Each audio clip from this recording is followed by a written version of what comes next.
ETF index mutual funds నేర్చుకుని stock మార్కెట్లో రాణించాలనుకుంటున్నారా? వెంటనే ఈ నెంబర్కి కాల్ చేయండి.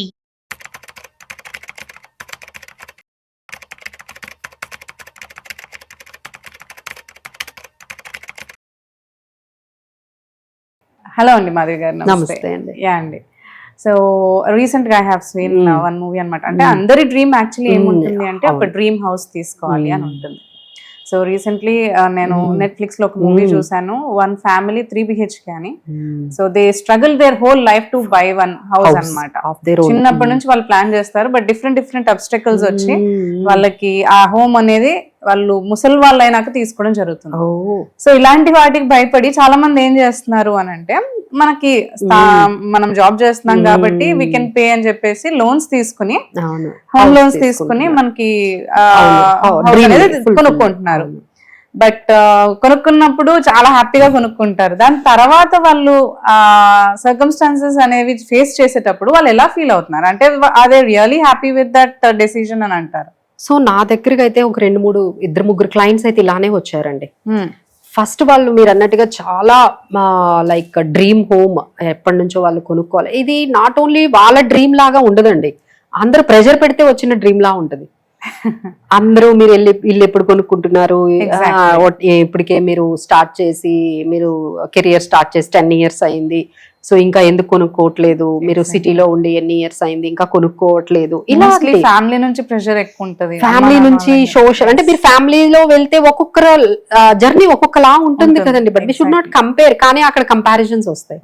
వీళ్ళు కొనుక్కున్నారు, మీ అన్నయ్య వాళ్ళు కొనుక్కున్నారు, మీతో పాటు పనిచేసే వాళ్ళు కొలీగ్స్, మీరు వాళ్ళు ఒకటే శాలరీ కదా, వాళ్ళు కొనుక్కున్నారు కదా, వై డిడ్ంట్ యు ప్లాన్. ఇట్లా నైబర్స్ ని మనము, వాళ్ళు కూడా మనలాగే ఉన్నారు కదా, మనలాంటి స్టేజ్ లోనే ఉన్నారు, మరి నైబర్స్ కొనుక్కున్నారు, మనం ఎందుకు కొనుక్కోలేదు. సో ఫ్యామిలీ నుండి సోషల్, నైబర్స్ నుంచి సోషల్ లైఫ్ లో, మళ్ళీ మీ ఆఫీస్ కి వెళ్తే కొలీగ్స్ దగ్గర నుంచి ఎంత ప్రెషర్ అండి. ఇంక ఇవన్నీ సరిపోక ఇంట్లో పేరెంట్స్, నువ్వు డబ్బులన్నీ వేస్ట్ చేసేస్తున్నావేమో, నువ్వెందుకు కొనట్లేదు, నువ్వెందుకు ప్లాన్ చేయట్లేదు, హౌస్ ఎందుకు తీసుకోవట్లేదు, మీరు ఇప్పుడు తీసుకోపోతే ఇంకెప్పుడు తీసుకుంటారు, పిల్లలు పెద్దవాళ్ళు అవుతున్నారు. ఇలా పేరెంట్స్ దగ్గర నుంచి ఇంకా అందరి దగ్గర నుంచి కూడా ఈ ప్రెషర్ తట్టుకోలేక definitely people will take that అండి, ఆ డెసిషన్ కి వచ్చేస్తారు. ఇంకా ఇది ఎప్పటికైనా తప్పదు, ఒకసారి తీసుకుంటే అయిపోతుందిలే అంటే అంత ప్రెషర్ వాళ్ళు కట్టుకుంటే అయిపోతుంది అనే వాళ్ళు వెళ్ళిపోతూ ఉన్నారండి. బట్ అక్కడ రియాలిటీ మనం చూసుకున్నట్లయితే వాళ్ళకి ఎలా ఉంది డిఫరెంట్ గా, నాకున్న 2-3 ఎగ్జాంపుల్స్ అయితే చెప్తున్నాను. They are not happy after taking the home, they are not happy. ఎందుకంటే ఇల్లు తీసుకుంటే మనము అందులో హ్యాపీగా ఉండాలి కదా. మీకు రోజు అక్కడ కష్టంగా, లేకపోతే ఎప్పుడు మీకు ఆ ఈఎంఐలు గుర్తొస్తూ, ఎప్పుడు ఆ లోన్లు గుర్తు తెచ్చుకుంటూ, ఎప్పుడు భయపడుతూ అమ్మో ఇంక ఇంట్రెస్ట్లు కట్టాలి, ఇలా బాధపడుతూ ఉండడానిక మీరు ఆ కొత్త ఇంట్లో వెళ్ళింది. సో ఒకసారి మీరు ఆ హౌస్ కి షిఫ్ట్ అయిన తర్వాత how you should feel happy. But instead of that daily అంటే మంత్ రాగానే మీరు భయపడుతూ ఉన్నారంటే అదేం హ్యాపీనెస్. సో ఇది ఒకవైపు జరుగుతూ ఉంటుందండి. ఇంకొకటి, అసలు ఎక్కడ ప్రాబ్లం అంటే, ఎక్కడ అసలు ఇంత ప్లానింగ్ చేసుకున్నా ఎందుకు ఇంత నైట్ మేర్ అయిపోతుంది ఈ పర్టికులర్ హోమ్ బయింగ్ అనేది, ఎందుకు రాంగ్ అవుట్కమ్ లాగా కనిపిస్తుంది అంటే, వాళ్ళు స్టార్ట్ చేసేది ఒక బడ్జెట్ ఉంటుందండి, వాళ్ళు ఎండ్ చేసేది ఒక బడ్జెట్ ఉంటుంది. అక్కడే మేజర్ గా ప్రాబ్లం అవుతుంది. ఓకే, మీరేం చేస్తారు, 50 lakhs అని ప్లాన్ చేసుకుంటారు. 50 lakhs చక్కగా ప్లాన్ చేసుకుంటారు. ఓకే, మన దగ్గర 10 లక్షలు ఉన్నాయి, 40 లక్షలు మనము లోన్ కి వెళ్దాము, ఆ 40 లక్షలకి 40,000 మనము ఈఎంఐ 30,000 40,000 వరకు మనం ఈఎంఐ కట్టేయగలుగుతాము. రెంట్ ఎలాగా 15,000 మిగులుతుంది, ఇంకో 15,000 పడుతుంది. Everything is set right, correct గా వాళ్ళు ప్లాన్ చేసుకుంటారండి, అందులో ఏం తప్పు జరగదు. బట్ ఎప్పుడు తప్పు జరుగుతుంది అంటే, that budget is beyond your limits. చూస్తున్న కొద్దీ వాళ్ళకి ఒకటి కాకపోతే అంటే అదేమవుతుందంటే, వాళ్ళు ఒక 50 lakhs అనుకుంటారు కదా, 50 lakhs అనిన తర్వాత బట్ మిగతావన్నీ చాలా ఖర్చులు ఉంటాయి కదండి. లైక్ రిజిస్ట్రేషన్ ఒక 10 lakhs అవుతుంది, లోపల ఇంటీరియర్ ఒక 10 lakhs అవుతుంది. సో ఇప్పుడే ఇది ఒక 20 lakhs కదా. సో ఇక్కడ వరకు వాళ్ళకి ఇల్లు వచ్చేసింది. ఏంటి 40 lakhs వాళ్ళు ఇచ్చారు, 10 lakhs తోని వాళ్ళు ఉన్న మనీతోని చేశారు. ఇప్పుడు మీరు ఈ 20 lakhs కి ఏం చేయాలి, పర్సనల్ లోన్ తీసుకుంటున్నారు. పర్సనల్ లోన్ ఎన్ని ఇయర్స్ కి ఇస్తారండి జనరల్ గా? 5 years 7 years. ఈఎంఐ ఎంత ఉంటుంది తెలుసా అండి? 40,000. సో బర్డెన్ అయిపోతుంది. ఎక్కడ 40,000 ఈఎంఐ, మళ్ళీ ఇప్పుడు ఇదో 40,000. ఇప్పుడు ఒక లేడీ మాతో వచ్చి ఇదే చెప్పిందండి, ఇదే ప్రాబ్లం తను ఫేస్ చేస్తుంది. మేడం ఇప్పుడు మేము 40,000 హోమ్ లోన్ అయితే కట్టగలుగుతున్నాము, ఈ 40,000 ఏదైతే మేము పర్సనల్ లోన్ కి వెళ్ళామో ఈ 40,000 ఎక్కడి నుంచి తెచ్చి కట్టాలి, ఎన్ని మంత్స్ కట్టాలి, ఎట్లా చేయాలి? బిఫోర్ టేకింగ్ దే డిడ్ంట్ వాళ్ళు ఏం చెప్పారు అంటే బ్యాంక్ వాళ్ళు మీకు ఎక్కువ లోన్ వస్తుందని చెప్పారు, but because of some reasons వాళ్ళు కొంచెం తక్కువ ఇచ్చారు. తను మరి కాంపన్సేట్ చేయాలి కదా, ఎందుకంటే అడ్వాన్స్ ఇచ్చేసారు మీరు. అది ఒకటి. కొంతమంది అలాగా ఈ స్టక్ అవుతున్నారు, కొంతమంది ఏంటంటే ఓవర్ బోర్డ్ అయిపోతున్నారు. అంటే ఇంట్లో ఇంటీరియర్, ఇంట్లో అన్ని కొత్తవి కావాలి కదండి. మనం 3 అనుకుంటామో అది 10 కి వెళ్తుంది యాక్చువల్లీ. ఇంటీరియర్ కి వెళ్ళేటప్పటికి ఇంటీరియర్ అందరూ చూసి ఇది ఇప్పుడే కదా మళ్ళీ మళ్ళీ చేసుకోరు కదా, ఈ కాన్సెప్ట్ ఒకేసారి పెట్టేది కదా అని చెప్పి ఇలా దాన్ని 1 కాదు 2 కాదు ఇంక దాన్ని తీసుకొని వెళ్ళి, అంటే డీవియేషన్ అనేది 20% ఉండొచ్చు అండి, ఇక డీవియేషన్ అనేది 50% ఉంటుంది. ఈ 50 లక్షలు కాస్తే 75 లక్షలు అవుతుంది.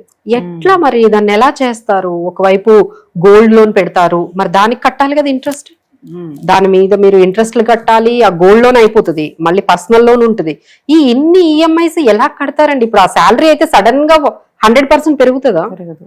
మీ ఇన్కమ్ పెరుగుతుందా 100%? బట్ నెక్స్ట్ మంత్ నుంచి 100% ఈఎంఐ ఎక్కడి నుంచి తెస్తారు? ఒక 2 months తెస్తారండి, 3 months బయట నుండి ఎక్కడి నుంచో తెస్తారు. ఎన్ని మంత్స్ తెస్తారు? సో ఫైనల్ గా నేనైతే ఇక మేడం, ఇంకొకటి ఏంటంటే తను ఏం చేసిందంటే వాళ్ళ పిల్లల స్కూల్ ఫీజులు కూడా కట్టట్లే టైంకి. ఎందుకంటే because she couldn't able to continue this burden. ఎందుకంటే బ్యాంక్ వాళ్ళు అయితే ఊరుకోరు కదండి, మీకు క్రెడిట్ స్కోర్, సిబిల్ స్కోర్ అంతా ఇంపాక్ట్ అవుతుంది, వాళ్ళైతే ఊరుకోరు కదా.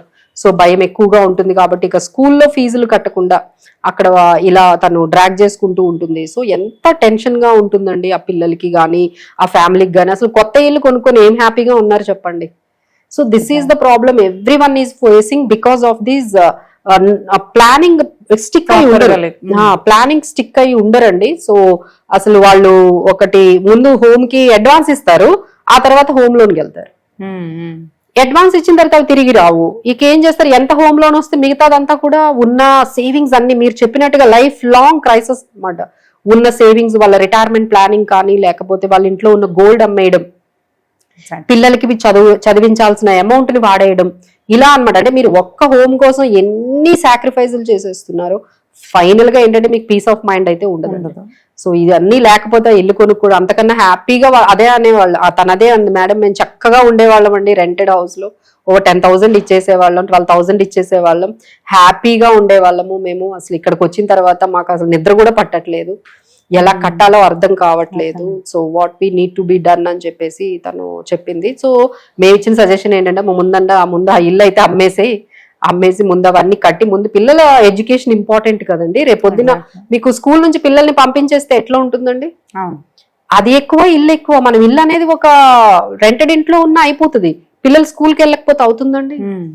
How much that will effect to their entire life, ఎంత ఎఫెక్ట్ అవుతుంది. సో ఏది ప్రయారిటీ మనకి అనేది ఆలోచించకుండా ఈ పీర్ ప్రెషర్ లో అందరూ వెళ్ళిపోతున్నారండి. So everyone has to think, plan properly. తప్పేం కాదండి, డ్రీమ్ హౌస్ ఉండాలి, బట్ ఏంటంటే ఫైనాన్సెస్ ని పర్టికులర్ గా ఫైనాన్సెస్ ని ప్రాపర్ గా ప్లాన్ చేసుకోండి. ఓవర్ బోర్డ్ అవ్వద్దు, మీకు ఎంత లిమిట్ ఉంటే అంత లిమిట్ లోనే ఉండండి. లేదు అంటే హ్యాపీగా ఒక రెంటెడ్ హౌస్ లో ఉండండి. ఎందుకంటే అది జస్ట్ మనకి 15,000 అయిపోతుంది, ఇది ఈఎంఐ 60,000 అయినా రాదు. ఎంత డిఫరెన్స్ చూడండి. సో దీస్ ఆర్, అండ్ ఇప్పుడు నవ్ డేస్ మన జాబ్స్ అయితే అంత స్టేబుల్ గా లేవు. సో ఇద్దరులో ఒకరికి జాబ్ పోయినా ఎంత ఇబ్బంది అండి, ఒక్క శాలరీతో ఎలా కంటిన్యూ చేస్తారు? లైఫ్ అంతా అసలు ఎంత ప్రెషర్ తీసుకుంటారు చూడండి. అంతా మీకు ఇంత స్ట్రగుల్ ఏం అవసరం లేదండి. మనం సొంత ఇంట్లో ఉన్నామా అద్దింట్లో ఉన్నామని కాదు, మనం ప్రశాంతంగా ఉన్నామా. ఇంపార్టెంట్. థ్యాంక్ యూ అండి, థ్యాంక్ యూ మాధవి గారు.